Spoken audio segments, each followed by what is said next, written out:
नमस्कार, मैं हूं देवांजलि मोइत्रा। कोविड-19 से बचाव के लिए अगर आप वॉल्व वाला N95 मास्क लगाते हैं और ये सोच रहे हैं कि ये सेफ है, तो आप सावधान हो जाइए। N95 मास्क को लेकर केंद्र सरकार ने सभी राज्य और केंद्र शासित प्रदेशों को चिट्ठी लिखकर चेतावनी दी है कि लोग सांस लेने वाले छिद्रयुक्त N95 मास्क का इस्तेमाल ना करें। ये मास्क वायरस को फैलने से बचाने के लिए नहीं है और इस्तेमाल करने वालों के लिए हानिकारक हो सकते हैं।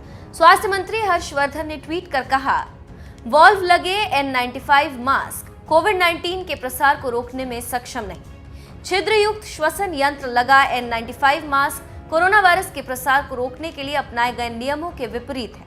सभी से आग्रह है कि कपड़े से बने ट्रिपल लेयर मास्क का इस्तेमाल करें व अन्य को इसके प्रति प्रोत्साहित भी करें। स्वास्थ्य विभाग के OSD राजेश भूषण ने भी इस बारे में जानकारी दी। उन्होंने कहा कि नई रिसर्च में इस बात का खुलासा हुआ है कि रेस्पिरेटर वाला N95 मास्क हानिकारक साबित हो सकता है। मास्क जिनमें वाल्व होते हैं, ये एक रैपिडली डेवलपिंग सिनेरियो है, जैसा आप जानते हैं। जैसे पहले ये कहा जा रहा था कि जो कोविड का ट्रांसमिशन है वो ड्रॉपलेट आधारित ट्रांसमिशन है। उसके बाद साइंस ने कुछ और स्टडीज़ की और ये कहा गया कि अगर आप इनक्लोज्ड स्पेसेस में हैं, बंद कमरों में हैं, वर्क प्लेसेस में हैं, तो इस बात की संभावना है कि जो छोटे ड्रॉपलेट हैं वो हवा में देर तक सस्पेंड रह सकते हैं और एयरबोर्न इन्फेक्शन भी हो सकता है। WHO ने भी ये कहा कि हम इस चीज़ को मान रहे हैं, लेकिन हम और एविडेंस का भी इंतज़ार कर रहे हैं। तो उसी प्रकार स्वास्थ्य मंत्रालय भी जिस तरह से साइंटिफिक एविडेंस आते हैं उसके आधार पर अपने गाइडलाइंस निर्गत करता है।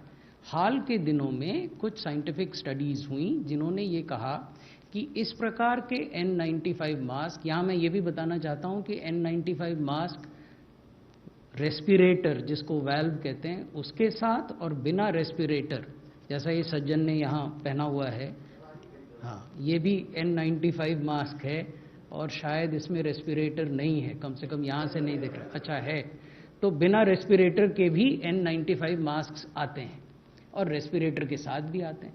तो जो एविडेंस आ रहा है वो ये कहता है कि जब आप वाल्व वाला मास्क पहनते हैं तो आप स्वयं तो सुरक्षित हैं, लेकिन जो आप एक्सहेल कर रहे हैं, if you are a asymptomatic person, then the propensity of that infecting others is there.